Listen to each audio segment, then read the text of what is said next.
Today's story is about a man who spent 26 years designing systems that don't fail.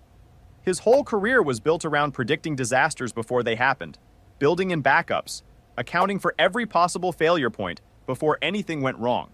His wife and daughter thought they could run a month-long silence experiment on him, complete with a timeline, a predicted breakdown date, and a plan for what they'd do when he finally cracked.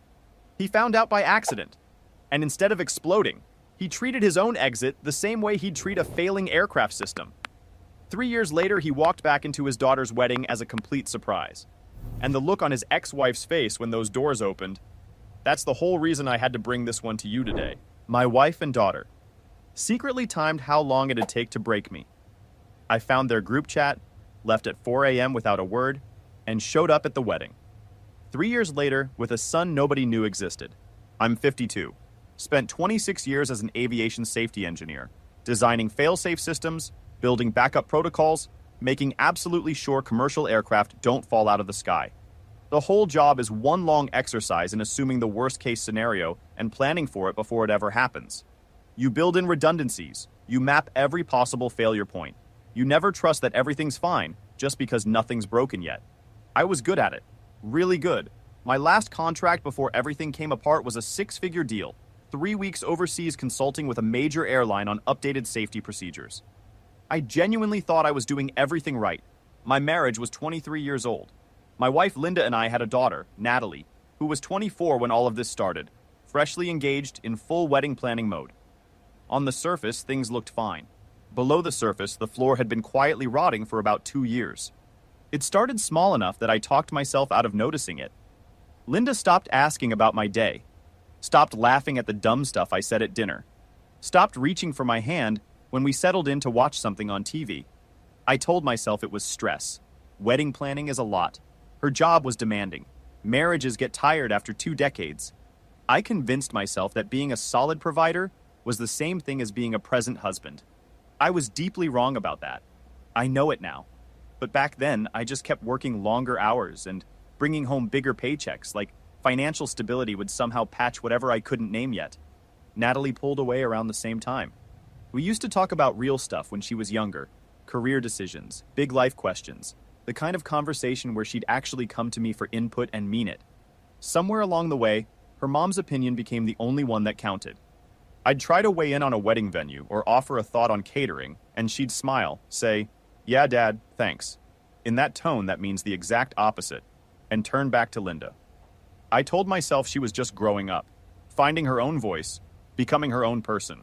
I wasn't ready to admit I was being systematically phased out. The thing that started to get under my skin was the conversations that stopped the second I walked into a room. I'd come home from work, catch the tail end of something, and they'd both go quiet, do that small eye exchange thing, and wait for me to leave before picking back up. Happened enough times that I eventually stopped trying to join in.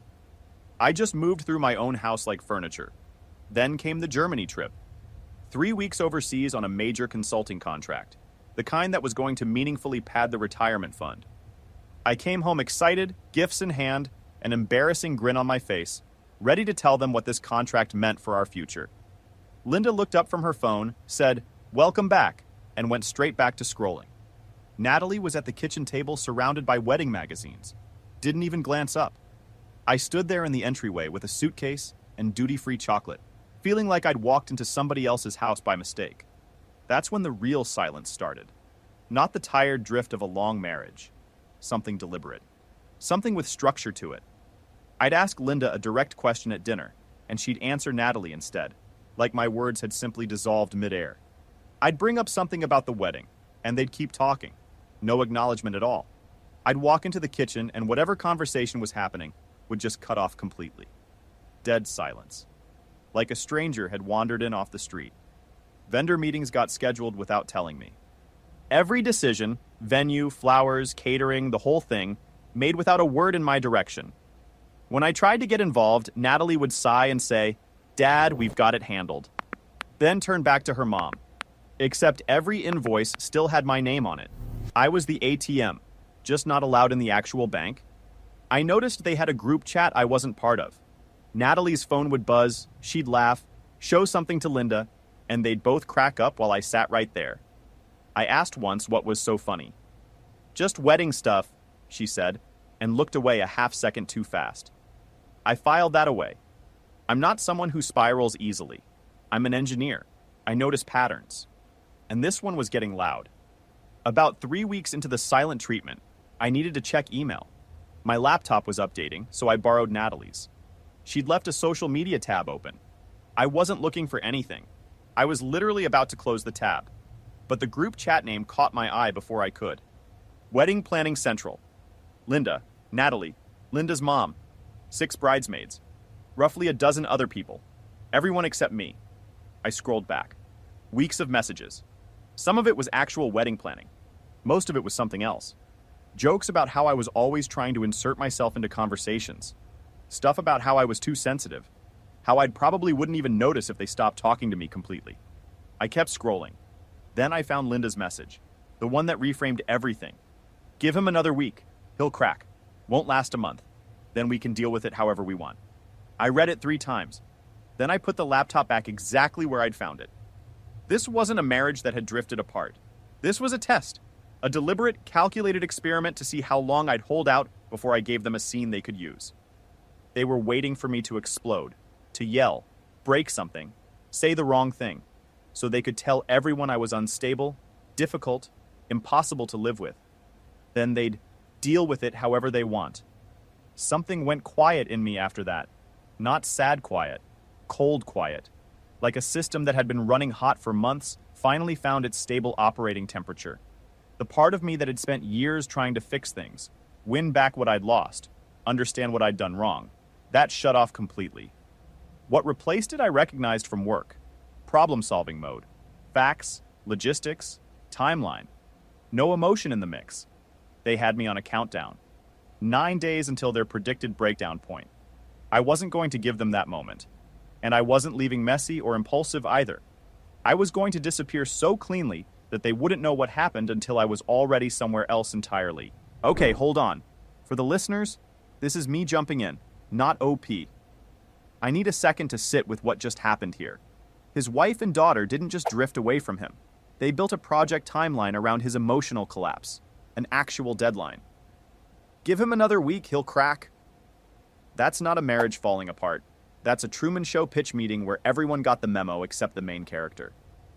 The man came home from 3 weeks overseas with gifts and duty-free chocolate, and they were mid-experiment while he unpacked his suitcase. And now he's got 9 days, the full problem-solving toolkit of a career fail-safe engineer, and absolutely nothing left to lose. I'd love to hear which part she thought was going to go her way. I didn't leave in anger. I left the way I'd build a system, methodically, every failure point mapped out in advance. Day 2, called my attorney. No emotion, just facts and timeline. We set up a trust, completely legal, completely protected. 70% of our liquid assets moved into protected accounts. My pension and retirement funds locked down. The wedding fund stayed exactly where it was, because Natalie was still my daughter, and I wasn't going to make her pay for her mother's game. Left enough in the joint account to cover 3 months of household bills. I wasn't trying to destroy them financially. I was making absolutely sure they couldn't destroy me. Day 8. I made a call I'd been putting off for years. I had a son from my first marriage. His name was Adam. I was 26 when he was born, from a relationship that ended badly. By the time Linda and I got serious, Adam was already 18, living his own life, and the right moment to bring him up somehow never came. Then, it became something I'd buried so deep, it started to feel like a secret. Not a deliberate one, not a calculated one. Just one of those things you keep meaning to say and never do. He was 30 now. Worked as an operations coordinator at a manufacturing firm a few states away. Built himself a solid, self-made life that I was quietly proud of from a distance. I called him on day 8 and told him everything. He listened through the entire thing without interrupting once. When I finished, he was quiet for a moment. Then he said, "Dad, what do you need from me?" I almost lost it right there. First time in months somebody was asking what I needed instead of just taking from me. I explained the trust structure, told him I was naming him secondary beneficiary on everything. He agreed immediately, no hesitation at all. Linda and Natalie had zero idea he existed, which meant they had absolutely no idea where anything was actually going. Day 9. Ready, packed 1 bag, transferred what I needed to a new account they had no access to, arranged a storage unit for the things that mattered, some photos of Natalie when she was little, a Tuesday or maybe Wednesday, doesn't matter, my dad's watch, 3 or 4 books I'd had since college. Everything else could stay. Alarm set for 4:30 a.m. Quietest part of the night. Cleanest exit window. I didn't sleep. I lay there next to Linda and felt nothing. Not angry, not sad, just waiting. At 4:30 I got up, got dressed quietly, did one last walkthrough, left my keys on the kitchen counter, left a half-full cup of water on the table. Small, deliberate things. Signals that said this was a choice, not a breakdown. Not the scene they'd been waiting for. At 4:47 in the morning, I walked out the front door and closed it quietly behind me. No note. There was nothing left to say. Wait. This is the host, not OP, real quick. I just watched a man engineer a 9-day controlled exit from his own marriage the same way he'd engineer backup systems for a commercial aircraft. He moved 70% of liquid assets into a protected trust. He surfaced a 30-year-old secret son as a secondary beneficiary. He mapped a 4:30 a.m. departure window and left with a half-full cup of water as his only goodbye. That's not leaving a marriage. That's Ocean's 11, except instead of a casino heist, it's a man protecting everything that was actually his from the people who were supposed to love him. Most guys in this situation blow the whole thing with one too many texts. This dude had a contingency plan for the contingency plan. Anyway, she's about to notice he's gone. I checked into a hotel near the airport under my own name. I wasn't hiding. I wanted to watch how long it took them to notice. The answer was 18 hours. Linda called once, left no voicemail. Natalie texted, "Where are you?" I didn't respond to either. They'd wanted me sitting in silence for 31 days. I figured they could handle a little of it themselves. Linda tried to reframe it publicly almost immediately. Posted vague stuff about supporting each other through difficult times, hinting at some kind of breakdown on my end. Natalie kept planning the wedding without missing a beat. Posted dress shopping photos, cake tasting photos, florist visits. Not a single mention of me anywhere. They rewrote the narrative fast and clean. I'd abandoned them. Chosen work over family. Cold, selfish, gone. Some people believed it. Most people who'd actually known me for more than a few years didn't. 2 months after I left, Linda's attorney contacted mine, demanding access to my pension and retirement accounts. That got shut down in about 15 minutes with the trust documentation. 3 months later, they tried to have me legally declared dead so Natalie could access my life insurance policy. I want you to sit with that for a second. That one failed faster than the pension attempt because I was very much alive and making sure people in my professional circle knew it.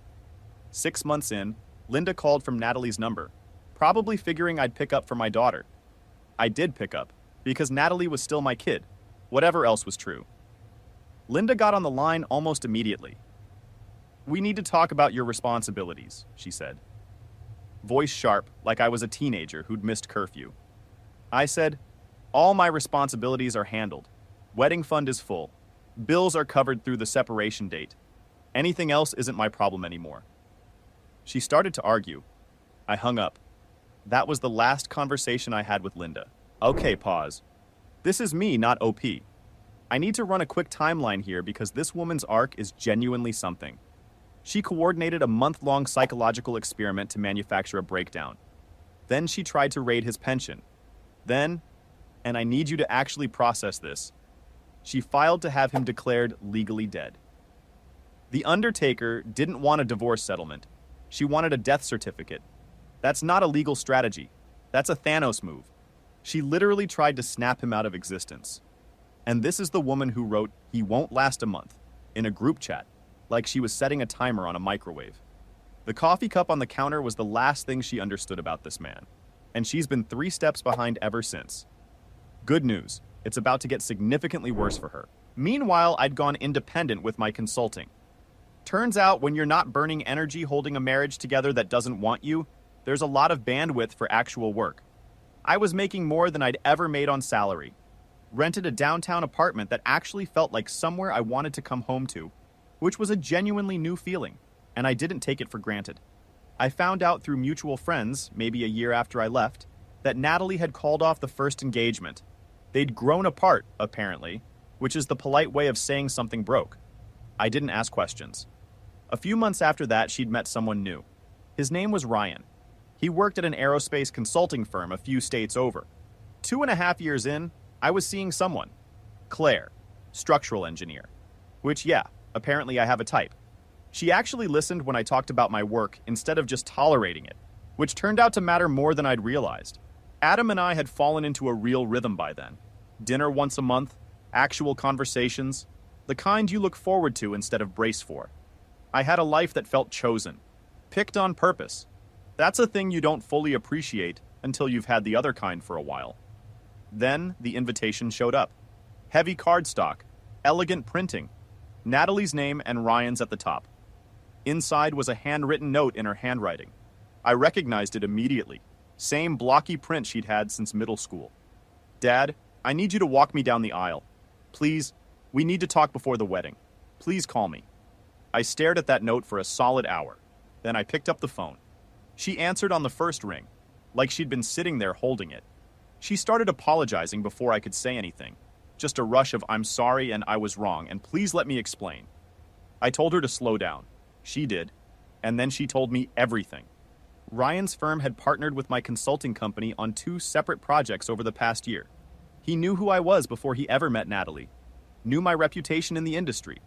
When she told him her last name on their second date, he'd gone quiet and asked if her father was the aviation safety engineer who'd worked on a major recertification project he was familiar with. She said yes. He asked why she never mentioned me, and why her mom had been telling people I'd abandoned the family. Ryan, being an engineer, went and found out the actual story for himself. Talked to people who knew me. Then he sat Natalie down and showed her the real version of events, not Linda's version. Told her he wasn't willing to build a marriage on the foundation of someone else's destroyed relationship. That if she wanted to move forward with him, she needed to fix this first. Actually, back up. She told me one detail I keep coming back to. She said she'd spent months just sitting with the group chat. Going back over it, the timeline, all of it. The moment it really hit her that she'd actively helped erase her own father, and that she'd done it without ever once questioning whether it was the right thing. Said it was the hardest thing she'd ever had to face about herself. I believe that. I could hear it. She'd been trying to work up the nerve to call me for over a year. Didn't think I'd actually pick up. I let her finish everything. Then I asked the only question that mattered. "Does your mother know you invited me?" Long pause. Then, quietly, "No. She thinks I'm walking alone. You're going to be a surprise." I smiled, slow, quiet, and told her I'd be there. Hold on. This is the host, not OP. I need everyone to fully clock Ryan's role in this, because it's something else. This man did a background investigation on his fiance's family drama, confronted her with documented evidence, and made reconciliation a contractual condition of the engagement. He essentially issued a corrective action report on her relationship with her own father and said, "Fix it or we don't take off." That is the most aerospace engineer move I have ever witnessed. And now, because of him, OP is about to walk through those doors as a full surprise, with a son nobody in that room knows exists, while Linda genuinely believes she's about to watch her daughter walk alone. She has no idea what kind of system has been building toward her. Popcorn. Ready. Now. The venue was a hotel in the city. One of those older buildings, marble floors, high ceilings, chandeliers that made every room feel like it had weight to it. I showed up 2 hours early through a side entrance Natalie had arranged and met her in a private room on the far end of the building. She was already in her dress. When she saw me, she started crying, careful about the makeup, but completely unable to keep it together anyway. We talked for almost an hour about how she'd slowly understood over the past year how much of her perception had been shaped by her mom, layer by layer over years, so gradual she'd never noticed it happening. About how Ryan had shown her what a real partnership looked like and how different it felt. About wanting to actually be someone different going forward, not just apologize and expect it to count. I told her I appreciated all of that. I also told her that showing up today didn't erase 3 years of being erased. That forgiveness was going to take time and would have to be earned in the day-to-day, not assumed because she'd said the right things. She nodded, said she understood, said she'd do whatever it took for however long it took. Ryan came in about 20 minutes before the ceremony. He shook my hand, looked me straight in the eye, and thanked me for coming. Then he mentioned, without making a production of it, that he'd been steering consulting contracts toward my firm for the past year. Not because of any of this, but because he'd followed my work independently and believed in it. He didn't need to tell me that. He told me anyway. That kind of thing matters. I liked him immediately. Direct, no performance, zero wasted words. Adam was already seated in the main hall. I'd gotten him a suit for the occasion. He looked good, better than me at his age, honestly, though I'd never say that to his face. I waited in the back hallway while the guests got settled. Heard the music begin, the efficient welcoming everyone. Then Natalie came and took my arm. We walked to the entrance. The doors opened. The entire room went quiet. Linda was in the front row. Her face moved through 3 separate emotions in about 2 seconds. Confused, then shocked, then something that looked like a hard crash. And then her eyes drifted sideways, past me, to Adam. A face she'd never seen. A man she had absolutely no file on. She looked back at me. Back at him. Back at me. I watched her put it together in real time. Every piece of it. We walked down that aisle in a silence that had a completely different weight than the silence she'd put me through 3 years ago. Every step felt like something. I handed Natalie to Ryan, shook his hand, and took my seat next to Adam. Linda kept turning around trying to catch my eye. I looked straight ahead the entire time. Same energy she'd given me for 31 days. Right past her, like she wasn't there. It felt exactly as good as I thought it would. Definitely better, honestly. The ceremony was genuinely beautiful. Natalie looked happy in a real way. And somewhere in the middle of the vows, something in me eased. Not vindication exactly, more like a background process that had been running for 3 years, finally stopped. Final update. The reception is where Linda completely fell apart. She cornered me near the catering table, her own mother right behind her. Before Linda could launch into whatever she'd prepared, her mom cut her off. Linda, stop, just stop. Her mom's voice had the quiet weight of someone who'd been holding something back for a long time. I watched Linda's face crumble in real time. Her mom turned to me and apologized. Said she'd believed Linda's version of events for years. That a photo of me at an industry conference had started making her question the whole story, and that she was sorry for not reaching out sooner. Linda tried to interrupt. Her own mother told her to be quiet. You've done enough damage already. Linda went to pieces right there. Started crying, making excuses, trying to get people to listen to her side of it, but nobody was listening anymore, because the story had been out long enough that the cracks were showing, and they'd finally broken open all the way. She'd spent 3 years performing the abandoned wife, and everyone in that room was quietly realizing they'd been watching a very well-rehearsed act. I didn't argue, didn't gloat, just stood there, steady, while it played out, then excused myself. Left the reception early with Adam and Claire, who I'd brought as my date. Linda watched Claire the way you look at something that answers a question you didn't want answered. We went to dinner downtown, easy conversation, the kind you actually remember the next day. Nothing heavy, just good.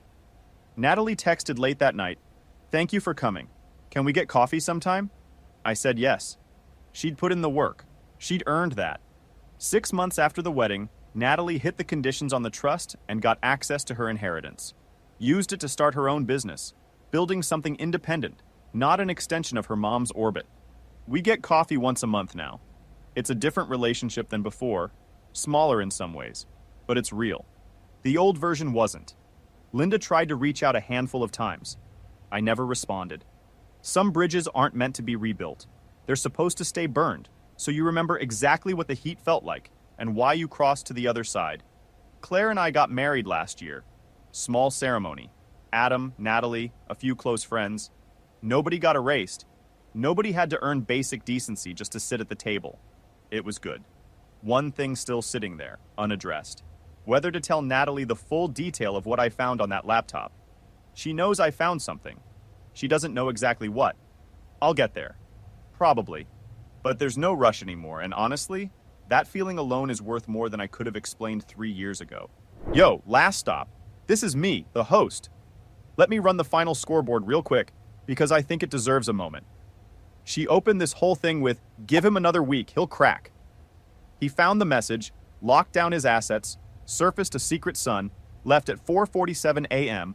with a water cup as his only goodbye, watched her try to raid his pension, watched her attempt to have him legally declared dead, then walked into her daughter's wedding with that same son seated 2 rows back while she sat in the front row thinking she had the whole thing figured out, and got cut off by her own mother in a full reception hall.